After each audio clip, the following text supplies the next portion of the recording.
Well, good morning. It was a tough journey to work this morning. Particularly those 3 miles I had to travel, just down the A26. I'm a local fella, so that's good.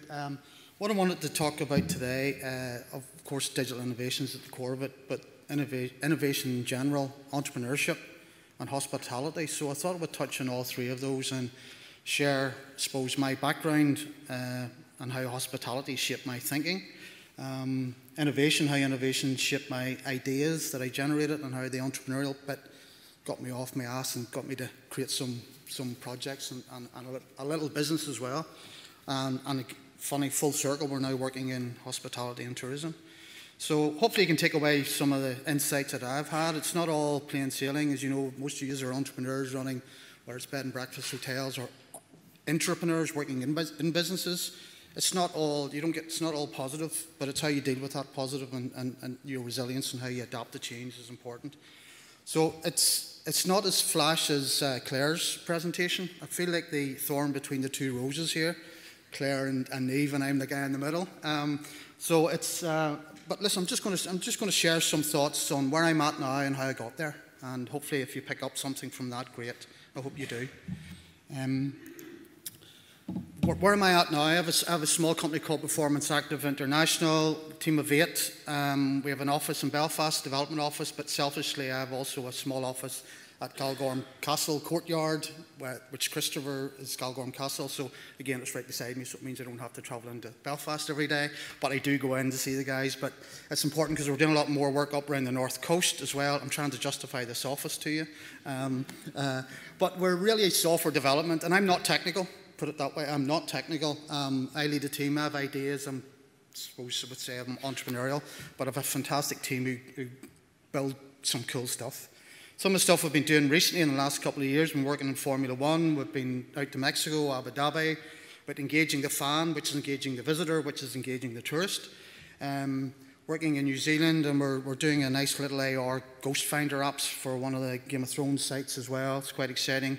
I've been building crime scene applications for CSI guys going to crime scenes, so it's digital technology, it's innovative. Been working with Christopher in the NI Open and the European Tour, building the mobile app and the engagement of fans and visitors, because the NI Open is much more than just golf, it's a whole family occasion, so how do we engage there? Festivals, been working with Glastonbury and trying to work out how do the Glastonbury manage all their visitors coming in and out and the experience. So digital tourism and hospitality is now where I'm at now. I'm going to share some of the projects we're working on, but everything we do is around the visitor, the customer, and it has to be shaped that way. The technology is just the tool that we engage with to help that experience happen. But this is, for all of us in business, big business, small business, our own business, one-man bands, whatever, this is important. Everything's changing so fast. All this digital is coming along. Brexit has come along.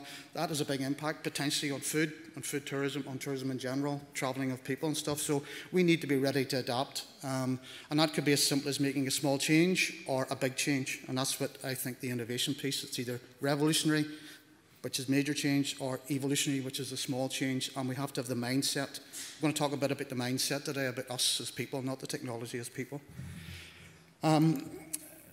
This is ultimately what we all want. And I didn't steal this from the TNI strategic sort of headline, but it is we want people to spend more time here and spend more money and stay longer. So we're here collectively as a collaborative group, and I think the word collaboration is important because I'm involved in a collaborative group. If we work together and we have one customer, but that one customer could experience many things, and us working together to drive that experience. So we'll never do it on our own. Collaboration is really important, and I'll touch on some of the things we're doing as well. But innovation entrepreneurship is very much shapes what we need to be doing. So what is hospitality? I just picked out a few Latin understandings and stuff, but the key things here, I think there's key things that we sometimes miss. Friendliness is hospitality. We're known to be friendly. Entertainment of guests. But what's the purpose? The purpose is to give a lasting experience. We want people to come back. So let's get them here. Great. Let's give them hospitality. Let's get them back again as well. And I think a post that I saw one time was this: I was a stranger and you welcomed me. Imagine that's what we ultimately want. And that's what we should be in our mindsets hoping to achieve. So that's the hospitality piece. If we look at the innovation, something new.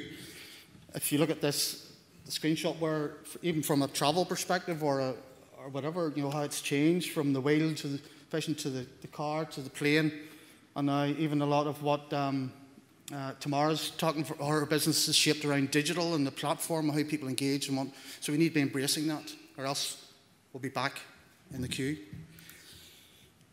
Really, the entrepreneurship's a fancy word for starting your own business and taking a few risks. But I think we're all entrepreneurs, and as Terence said, we're big companies or small companies. So all of us are about that, and it's like jumping off a cliff with, you know, where am I going? That's sometimes how it feels. Certainly for me at times. But I think this is probably a key thing here. Entrepreneurship is a lifestyle. It's a mindset. You know, there was always the argument: is it nature or nurtured? I think there's a bit of both. But it's about risks as well, you know. We are risk takers, you know. Most of us putting our own money, our own time, our own resources into something. But at the same time, entrepreneurs within companies are putting their own time and effort and taking risks, as maybe suggesting something. So we're all in this together as entrepreneurs. I want to just touch very quickly on some of the projects we're involved in. Again, I'm not going to blind you with the technology behind it, but really this is a challenge that TNI sent out to a number of companies. How can we create, our idea was how can we create smart tours? So if we got all the data, visitor data that Claire talked about and other data from other places, could we literally put that into a machine which generates hi Claire, welcome to Belfast, here's 3 things we think you would fit in with your schedule based on your profile, here are the times that fits in with your timing and stuff. So it's giving that predictive itinerary. But we can only do that through collaboration. So we're hoping to do a pilot on that as well. That's what I've been doing recently. I'm going to go very quickly because I'm probably hogging the time here. But let me tell you a bit about my journey and how I've got here. I suppose like Terence, you were very working class, and I think that's quite common for a lot of us, and well, I suppose a lot of us in general. Daddy couldn't read or write, Mummy was a nurse, and I think we're always from that background of looking after people, so it's not unusual that I'm involved in hospitality and tourism, but innovation and entrepreneurship certainly shaped my journey. We've all a plan of our lives, we want to get to that end goal, but you know, it's not just going to happen plain sailing. You're going to have bumps along the way, you're going to have disappointments, but you know, I think it's more that mindset of resilience, get up again, go again, and I think I've been through it, you know. You wouldn't think I'm only 26, but I am. No, but it is, and I'll share some of the journey. The next slide's going to be full of information, but I'm just going to paraphrase through it, but it's really from where I was born to where I'm at now, and how hospitality, tourism, innovation, and entrepreneurship shaped where I came from, what I'm at now. So I started off, born in the mid-60s, and spent every Sunday at Granny's in Ballycastle, where my mum's from. So it was all getting ice cream on the quay. Every Sunday there, I'll not go through details, but the key points in my life were, you know, worked as a porter boy, a dog's buddy in a hotel in Donegal, and was 14. You get free football specials, if any of you know what a football special is. It's a brown lemonade. It's really cool. I was a glass lifter in a Deer Park hotel, which then I became a wine waiter, which is basically bringing the wine to the table. It was nothing to do with how we drink your wine. But you know, I grew up with, always wanted to work and be involved, you know, went to school, not academically driven at all, just sport was mad. So then I worked stacking shelves while I was at school. I worked my first job. I didn't go to university. I wasn't interested in university. I was interested in discos and sport and stuff in the days, whenever people remember what a disco was, now it's clubs and nightclubs. But I got a job with a catering company in Ballymena here, supplies to the catering industry, and I was a credit controller, so I was the guy who had to ring you guys up and say, look, where's your payment for the glasses we delivered or whatever. So involved in hospitality. Where I'm at now, can't even read that now. Discos, when I was young, free and single, because that was market research. You had to go out and check out the bars and the clubs and stuff. You know, it's purely market research for my hospitality. Started dating, so I then had to go to fancy restaurants and places, up the scale a bit more, so again, more research. I get into coaching. I'm big into people potential, so I played reasonable level of soccer, rugby, played GAA, played every sport across the board, one of the few in my hometown to play every sport, all sides, whatever. I just loved the sport. And then I get into injuries, I get into coaching, that led me into psychology of people and performance. And And then I got married, so it wasn't fancy restaurants, it was then carry-outs and fast food. Another exposure to hospitality. Then I started running my own business. I didn't go to university, but went back and did a master's in innovation and entrepreneurship because I thought I needed some qualification behind me to make this happen. Although I was winging it to date, but it was winging it well, but I just thought I better bring some qualification in. And then I set up a company building products. Mum and Dad moved to Rathlin. Mum's from Ballycastle, moved to Rathlin. They set up a wee coffee shop, 100 people a day, and the summer was coming in. I said, Daddy, what about the cash and then revenue? He says, don't worry, we give it all to the lifeboats people, which the two least entrepreneurial people in the world, but there was them serving tea and coffee. And the interesting thing, Mummy was the louder one. Daddy was very quiet. Daddy was out front. It was role reversed. Daddy was out front serving, engaging with visitors, and Mummy was in buttering the scones. But I mean, again, and then now I'm working in digital tourism around the North Coast. So from starting in the North Coast, my life is 50 years later has come back. I'm now still working around the North Coast in tourism. But innovation and entrepreneurship shaped me. Some of the inspirational quotes are some of the things that I've taken away. There's a copy of these slides as well if any want them. But it's who you surround yourself with is really important. Whether it's your family, your good friends, or people who see the good in you and support you when the times are hard is really important. It's up to you as well, but you can't wait. You got to go. You got to push yourself, and it can be difficult at times. Sorry about the language, but you can't get pissed off about something you didn't do. You've got to take ownership too. And it is working hard. It is hard when you're running your own business, whether it's restaurant, B&B, big business, small business, tourist attraction. It is hard work. This is really important. I'm big into the passion thing. If you love what you're doing, it's so much easier. But maybe you don't know what you love, but that's okay. You can still find it. And again, you'll be surprised when you push yourself into places what you can actually achieve. Really important, really important. I'm a Bruce Lee fan. I'm more a fan not of the action, but more of his thinking. And it's knowing enough is not enough. You have to apply what you know, so you have to do. It's all about doing. And willing is not enough. You must do it. You might, I want to do it, or I think, well, do it. I think it's about action. I think Terence picked up on that about entrepreneurs or doers, people who get on. I just thought of utopia. Wouldn't that be great if you followed a rainbow and then, this is actually a photograph that was taken, and I thought, that's just where I want to be, I want to follow this truck, but it's not like that all the time. But again, you can aspire to be that. And is like a quick book, a good read for your staff or for yourselves, 45-minute read, Who Moved My Cheese? Story of 4 mice who have 4 different mindsets to get to the bit of cheese, and it just shows you how each of the mindsets work and how it doesn't work. But a really, really good book, Who Moved My Cheese. Take you 45 minutes to read it. And again, get it for your staff as well. You can get a couple of quid on eBay. I'll get you half a dozen copies. And again, you can use it to talk to your staff about as well. If someone said, what's your motto? I'm not into the values thing, but what's your motto? My motto would be, I'm up for it. That's me. I'm just up for it, but it means something. And again, you can take this away. There's no copyright on it. Share it, whatever.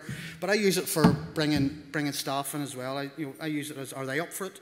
But it does mean something. We use it in our reviews. Are they still up for it? So this is what shapes it up for me. You means understanding. You need to understand yourself first, and then you need to understand your client, your customer, and your staff. It's about understanding things, and take time to sit back and you think you know it all. You think, no, look and understand things more. It's understanding your market.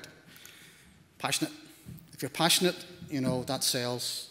It also inspires others in your team and customers, potential customers, visitors. Passion is very important. F, I couldn't make up F. There's too many Fs. Listen, work's hard, but sometimes you have to have fun. So make sure fun is part of it, because if you're a grumpy old person walking about in a restaurant or a B&B, your customers are going to see that, even if you have to fake it. But fun is important.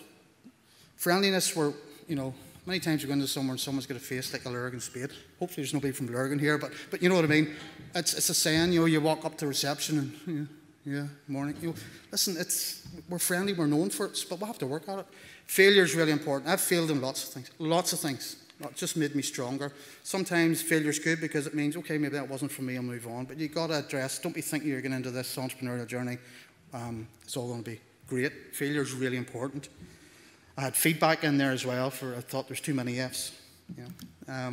Openness, and I think you need to be open to innovation, open to ideas, open to difference, open to change. You need to be open with your staff, with your customers, with your partners, whatever. Entrepreneurship's hard. but being open to ideas and changes, and these are traits that you need to have. You don't have to have them all. It's got to be rewarding. If you're knocking your pan in and you're not getting anywhere, you know, sometimes you got to think, you know, this is killing me, stressful. It has to be rewarding to you, but also it has to be rewarding to your customers. Is it rewarding to them and to your suppliers, your partners? Innovative. You have to keep thinking. How can it be innovative? How can it change? How can it do better? Big change, small change. And probably the final thing, does anybody think what the T is? Shout out. Try. What's important? Sorry? Trust. It's a good one. Tenacity, good one. Yeah. I'm going to put all these in. I'm going to put all these in next. It's team. We can't do anything on our own, you know. You need to involve. They may not be directly in your team. There may be a partner. There may be a spouse. It may be a large team of people. But again, it might take pressure off you. But innovation can come from your team as well. People at the front end or the back end or whatever. Really important. So whenever I have my reviews with my informal reviews with our staff, I go through these and say, is Cathal still understanding? Is he still passionate? Is he still putting that fun, friendly atmosphere in? Is he still open? Is he giving me ideas? Is he getting enough out of the job, or should he move on, or should I help him? Does he need some coaching, mentoring? Is he innovative, and is he a team player? They're really good for all of you to use, and I would suggest if you want to take that and use it for how you recruit and how you retain staff as well.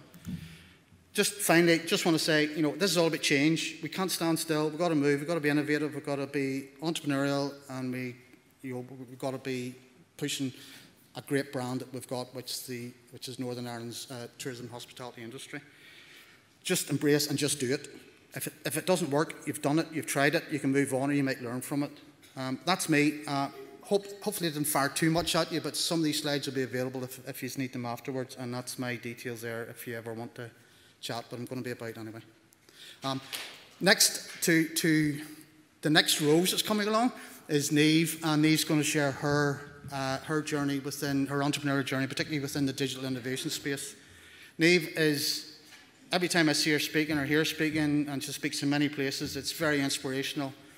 She's doing a lot of good, particularly from Northern Ireland, putting Northern Ireland on the map, and also the talent that's coming through Northern Ireland. And I think you'll enjoy what she says. So without further ado, I'll introduce Niamh McElhatton. Thank you.